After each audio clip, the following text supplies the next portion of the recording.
Hi guys, I wanted to talk to you about helping someone that's neurodivergent, be it ADHD, autism, or whatever like that, helping them with their organized, or you say they're not organized. Slow your roll, we'll get there. The first thing is, don't say they're not organized. Just because it doesn't look organized to your brain or the way you do things is totally different than how I would do things. My mom is much more organized person than I am. But you'll see a difference when we both are sorting laundry to be put up after it's washed and dried. There's some things I'll put in a pile. I'll have like 3 or 4 piles going on my bed that mean nothing to my mother. But to me, they mean this pile goes in the closet.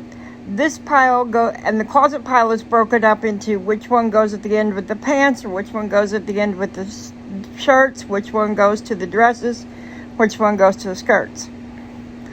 Another pile might be for the drawers, and that one's also broken up into piles. So for me, organization looks a lot different. Now my mom, she folds everything at one time. She's got 2 or 3 stacks, and that's it. Put those away, she's done. I'm not that way.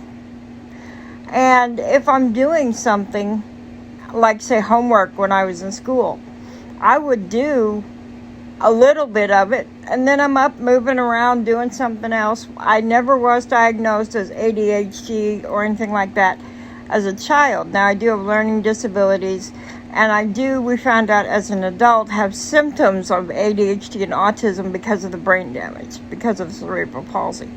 Wish I would have known that in high school. Would have made things a little easier.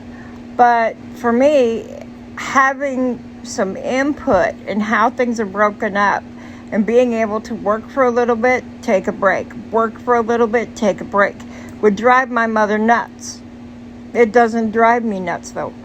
And when I am concentrating on something, Mom only likes to concentrate one thing at a time. I'm not that way either.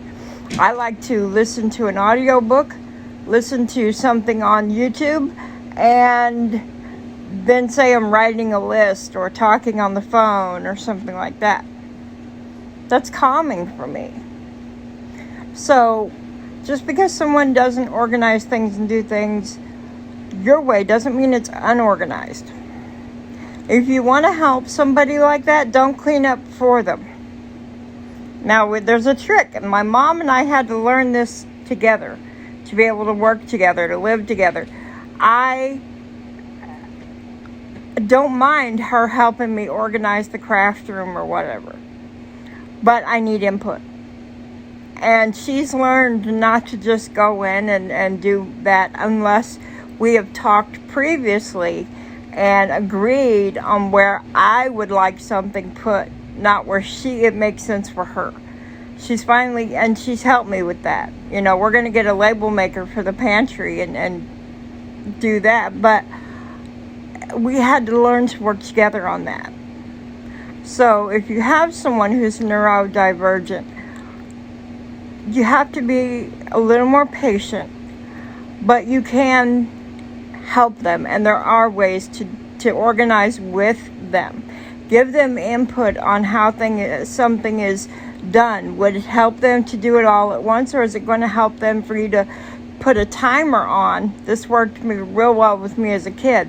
Put a timer on, and I can work until that timer goes off, and then let me get up and wander around or whatever, instead of just yelling at me to get my work done, because that wouldn't, get your work done, then you can go outside and play. That was not helpful for me. And some kids don't, as soon as they come in from school, now this isn't just neurodivergent, this is anybody, and if you come in from school in our family, and this even goes with my great nephews, you first come in from school, you're going to get something to eat, you're going to at least have half an hour to relax, blow off steam, and then we'll go back to the homework.